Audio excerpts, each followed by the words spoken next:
Action. Alright, thanks for joining me today on this Monday. Cool, sunny, rainy. I don't know what day it is. Because it seems like it's rainy, sunny in a matter of a second, and it kind of don't know which one. But I'm watching the Johnny Depp and AmberHeard trial, defamation suit. So it's a shit show, it's a clown show, but it's very entertaining. I don't know whether they're acting or something or playing a character, but Johnny Depp is quite the character, I tell you one thing. And Amber Heard is another character. I don't know what in her right mind would take a dump in her own freaking bedroom on Johnny Depp's side of the bed, but it's pretty disgusting. But it's very humorous. In my last episode of my podcast, thanks for the entertainment. But anyway, I had to put that in there because it gets me in stitches. All right, it's just absolutely it's crazy. But I'm going to listen to Johnny Depp's redirecting examination and how he explains himself. It's pretty funny. Let's listen to this for a little bit.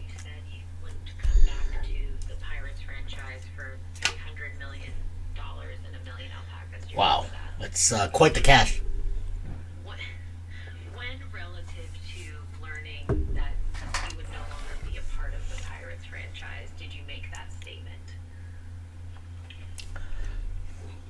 I think long before I made the statement, there was a very deep and distinct sense of having been betrayed.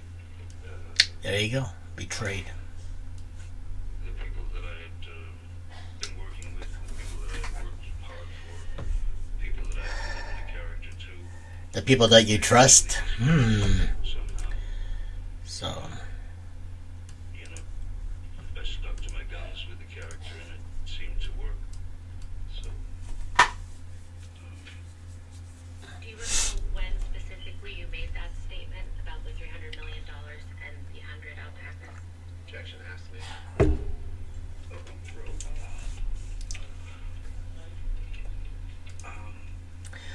okay, I'm just going to lower that down, but we're talking some serious cash here. $300 million, and he got turned down from Walt Disney because of his character that he pretty much built from the ground up. Pirates of the Caribbean, and I liked it at first, but it's for the kids, right? But if you want to go on Lululand and watch something entertaining, that's very entertaining. It's good for the kids and family and stuff like that. But for him to do that and losing the $300 million contract that he was supposed to get because he was tied down and married to Amber Heard, okay, and going from her experience, what she did, she's very conniving. For crying out loud, she slept with Elon Musk, Franco, who happens to be very high in the totem pole in Hollywood. So she likes the money, power, cash, and blah blah blah. Even though she is an actress, and she's not a bad actress, and she's not good either. She's like right, believable, just like Megan Fox. She's all TNA looks, but needs a lot of work on her acting ability. Hey, as a director, as a producer, as a filmmaker, I look at that as well too. So we got a little bit of eye candy.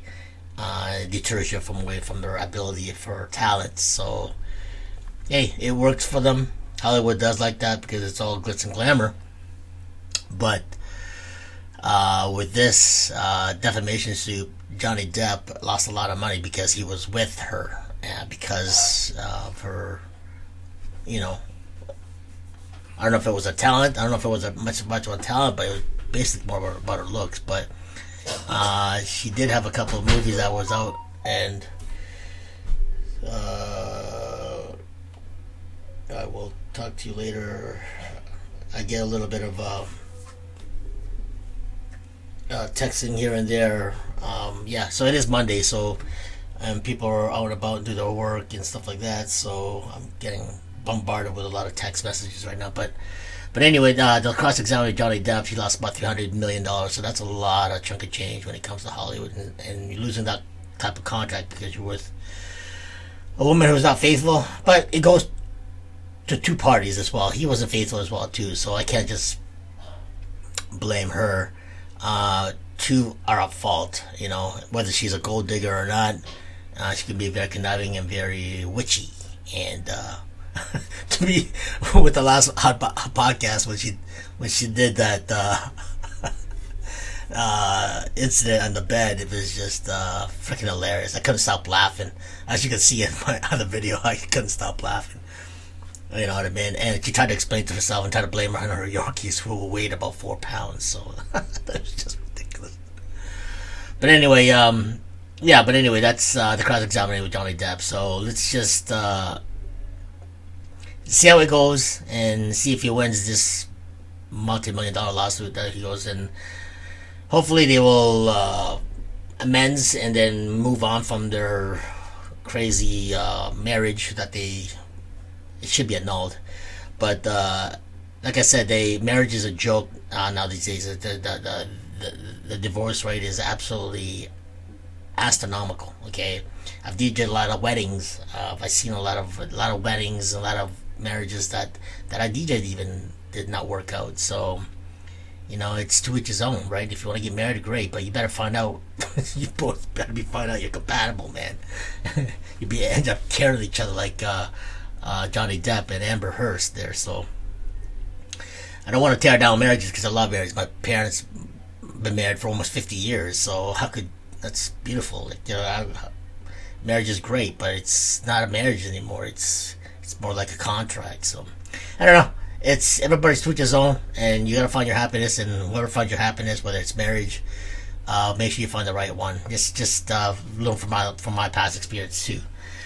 I wasn't married, but I was common law for 3-4 years, and we ended up almost killing each other. How about that? So glad they ended up getting married, but that's another story. But that's what I mean. That's finding that happiness after you guys end up splitting is the next step or journey to find your happiness. And finding your happiness is from inner soul. So when you do that, everything becomes a cakewalk and it becomes more peaceful in your life. So to me, it's the man upstairs, God, and my actual family who's been there through thick and thin is what led me to the next step of my peace and happiness. And my friends after that as well too, my true friends who've been there through thick and thin. Not the friends who've been there just because they want something. It's the friends who've been there through your experiences, and they've been there and they know your history and they were there through thick and thin. Simple as that. It's not rocket science. It's common sense combined with experience, and through a lot of trials and tribulations, you will soon find the promised land. You'll find happiness sooner or later. It will, because, you know, so back in the day, like, you know, when you're in your relationship, you're like, you once you find out your significant other is sleeping with another, and then you're not, you know, you're trying to be the best person in the relationship, but maybe it just didn't work out, or he or she end up with somebody else. It takes a toll on your body, and it does take a toll on your body. And then when it does, it really just whoo-hoo. You go from a streak high, then you go, pew, then you crash. So everything starts to fall into pieces. For those of you who know me, know what happened, but for those of you who don't, that is what happened. So two can cause a friction that can break a relationship down. It's not just one, it takes two, but there's usually one or the other who instigates it or does something that sparks that nonsense, and that can create a devastating downfall on your soul and can kill both parties, and mentally, physically, emotionally, and spiritually. And then everything could go from down there. You could either learn from the experience, or it can tear you down mentally, physically, emotionally, and spiritually. Don't let that do it. learn from experience, and bounce back. And that's what I've done. Bouncing back is a step, a 1, 2, 3 step, and it keeps going 4, 5, 6 step, and it's just a step, the process of getting better, mentally, physically, emotionally, spiritually. So that's another topic, but for Johnny Depp and Amber Heard, move on, collect the money that you're supposed to do, and stop with that nonsense, because it's just gonna stab you and heart wrench you every day you keep going to court, and not just by yourself and her, it's you're sharing it with the world, so, but to each his own. So let's move away from that topic right now with Johnny Depp and Amber Heard.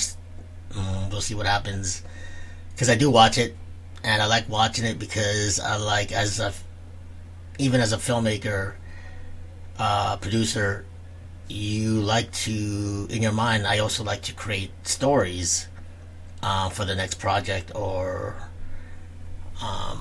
put that on a script. So when I see this, gets my wheels turning as well too. So whether it's Johnny Depp, whether it's boxing, and whether it's sports in general, and bodybuilding, as an ex-bodybuilder, competitor, on this topic, it's about Johnny Depp, Amber Heard, and also bodybuilding. And why? Now let's switch this topic. Why are bodybuilders dying? Whew, that is a hard one, because another one of my favorite, I don't say my favorite, but I've been watching Cedric, actually, Cedric McMillan, and how he won the Arnold, and how he pretty well grounded as a competitor. He just passed away like about a week ago, maybe 2 weeks ago, and very, very well respected in the army, because he's in the military as well, ex-military and countryman, and he just passed away about a week ago while he was doing cardio. And you just don't pass away and just fall down on your freaking knees for doing cardio. So you know something's up. They didn't give him the actual diagnosis of what really happened, but going through RX Muscle and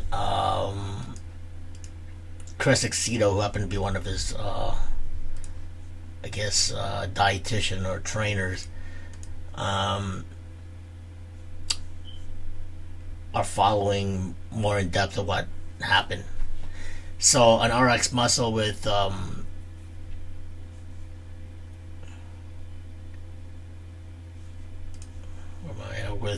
David Palumbo. So I do watch David Palumbo a lot, because he's very knowledgeable and very entertaining, his podcast. So for those of you who are bodybuilders, know what I'm talking about.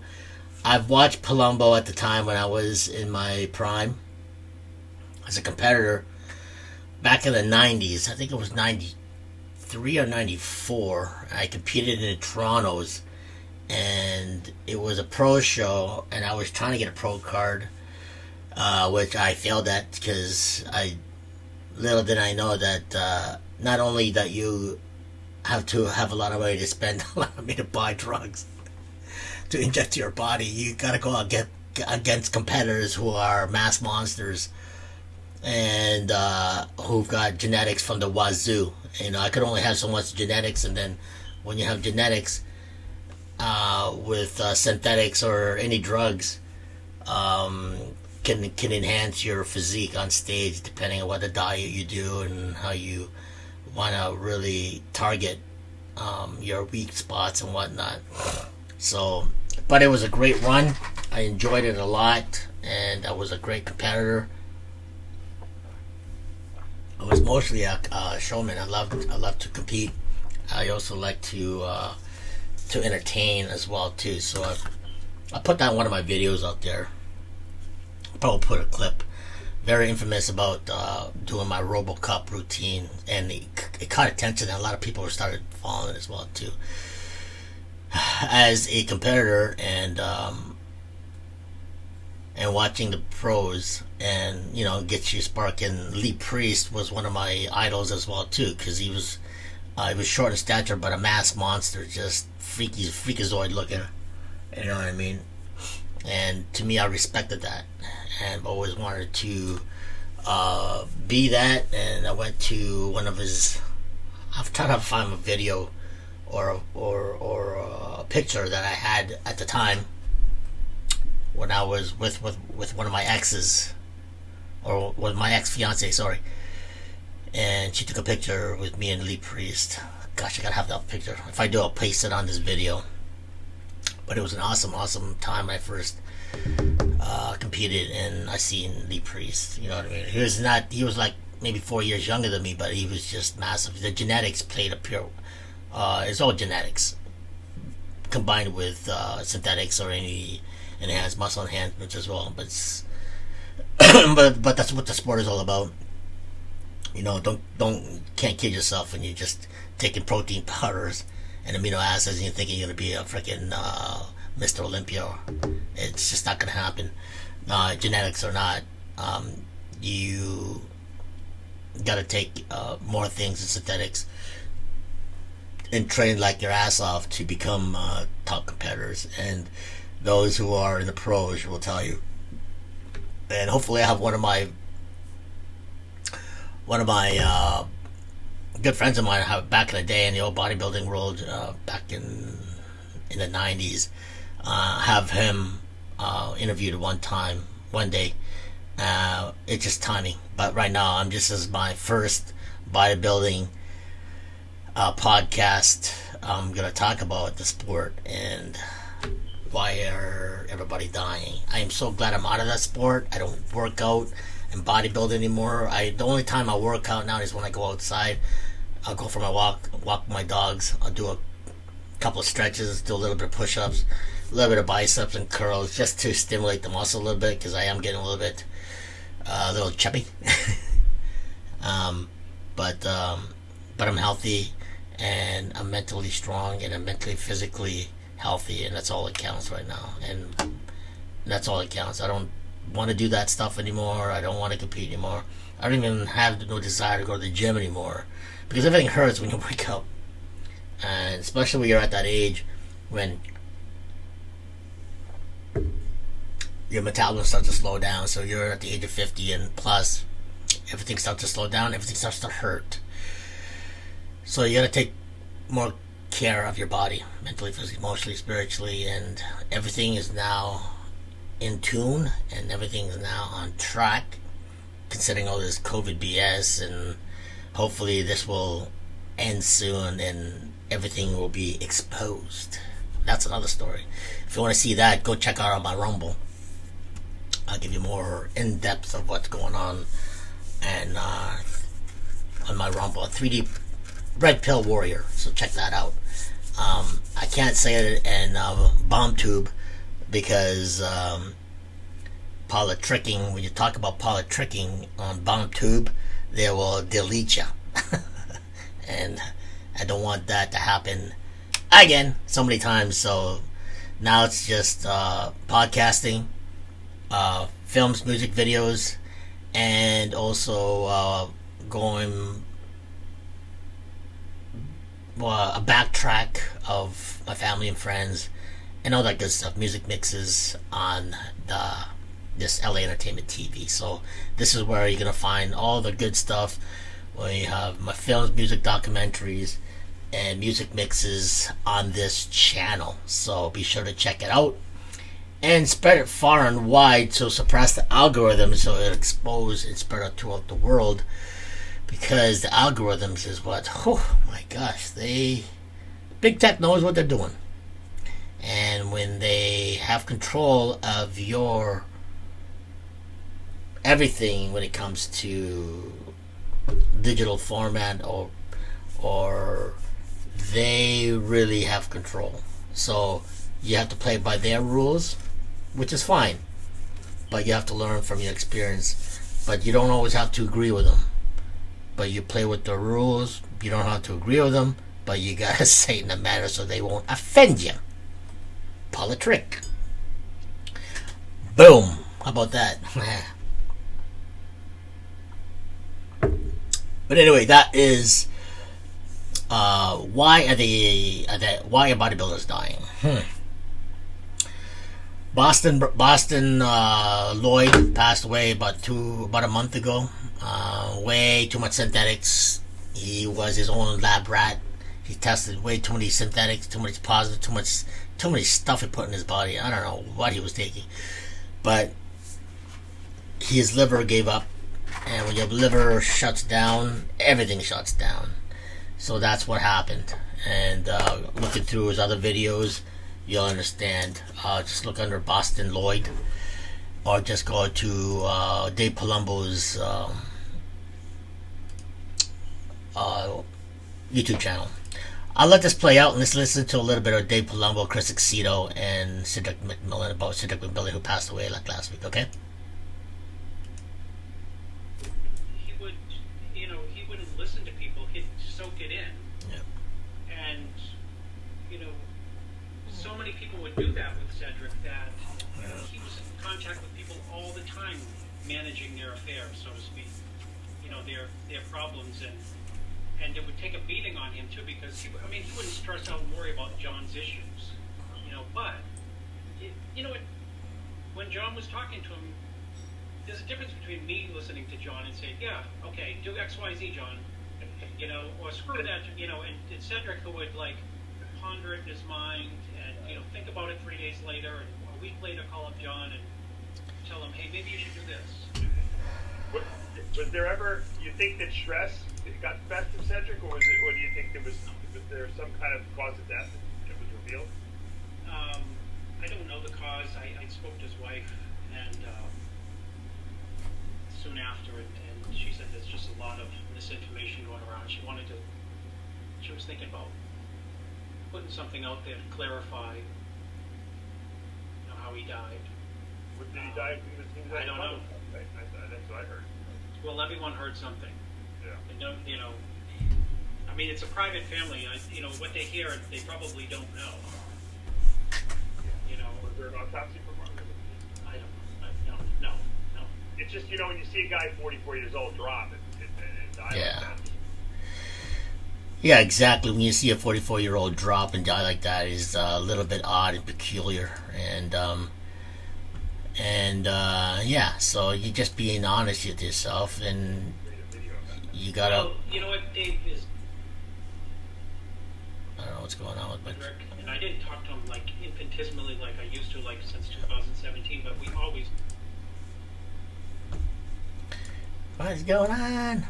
A lot of. I know, and it's to a lesser degree, who I'm on this weird same wavelength with, who's a bodybuilder, is Zane Watson. I could be, Zane's name could come up, or, something about Zane would pop into my head, and Zane would text me, and I haven't heard him for 4 months. What are you doing? I'd be like, Zane, I'm begging that you please believe me that I was just thinking of you 2 seconds ago. I know you won't believe it. That happens all the time.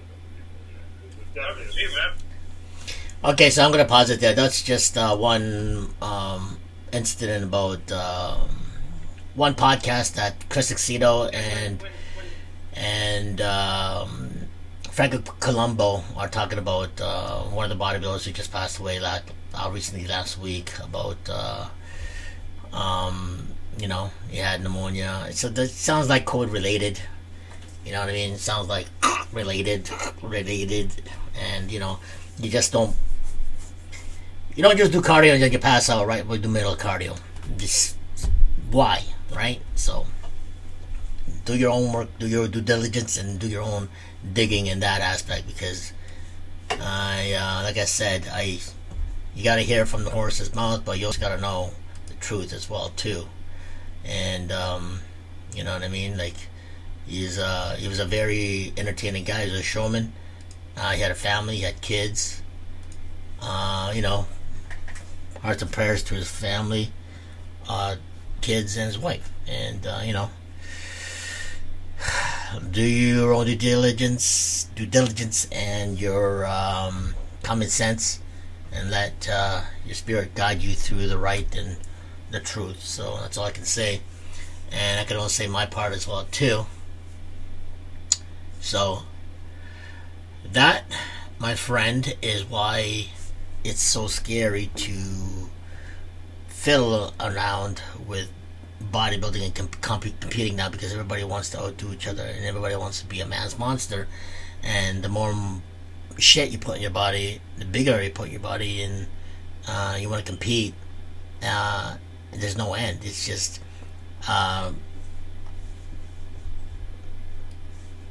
there is no end, and it gets very, what do you call it, addictive as well too, because once your body starts looking good, and once your body starts looking good, and because of the synthetics of whatever hormones or steroids you're taking, you want more. And competitive bodybuilders know what I'm talking about. And once you start looking good, the women start coming. And women start coming, bam, you want more. So it's a ball effect. Women are the exact same thing. Once women start looking really good in their bikinis and shows, guys start to follow as well too. It goes both ways. So it's all mind and the body beautiful. The body beautiful, I would call it. And it's very taxing. But when you see that, it's how you call it. When you see that, it gets very addictive and you want more, and it's just like a drug. You want more. It's that high, and competing is like a high, and looking good is like a high. And when you do, it's just when you start looking good physically, it's a high. And then when it's a high, you want more, just like a drug, like cocaine, heroin, drugs, whatever you want to do. It's a high, and especially when you get a lot of attention from the opposite sex, it's limitless. You're like, okay, I want this, about more, and then you want it. It's just crazy, you know. It's just nonsense. I'm so glad I'm out of that industry. I'm out of that, and I don't want nothing to deal with it anymore, any longer. So make sure all my audios are packed here. But anyway, yeah. So there's so many reasons why people are dying. So many bodybuilders that are dying is because give your body a break, give your liver a break, give your mind a break, give workout a break. Relax. After you're done your cycle, your steroid, you're done doing the show, stop it. Go natural. Cleanse your body. Go for a walk. Get away from bodybuilding for a little bit. You know, I know that Kevin Levrone does exactly the same thing. Once it comes to competition time, he starts looking like a monster. But when it's his outfit, he doesn't do it anymore, and he just becomes a normal person. I think who else does that? Mr. Olympia there. I forgot the one who just losing my train of thought. But anyway, yeah, that's the best bet, and that's what I've done. You know, you do a cycle, you do a workout, and then once you're done competing, you take a toll on your body. You get away from the gym for a while, eat, become normal, do exercise, and become normal again. Be yourself again. You know, get right with God again. Get right with your family again. Stuff like that. So it's just common sense. So when you put common sense after that, then everything starts to fall into place. It's like a puzzle. But anyway, that is my topic for today. Was Johnny Depp and AmberHeard, and why are bodybuilders dying today more than ever. And it's easy. Stop doing drugs. Stop partying. Get back to normalcy. Give your liver, body a break. Go back to a spiritual aspect of your life or whatever you believe in, and become a good and better person, a righteous person, and things will start falling into place. Learn from experience. Been there, done that. But thanks for joining me today's podcast there, ladies and gentlemen, for this Monday, the 25th, 2022. And I will see you in the next video. Hope to see you there. And bye for now. God bless and Godspeed. and we'll see you then. Bye for now.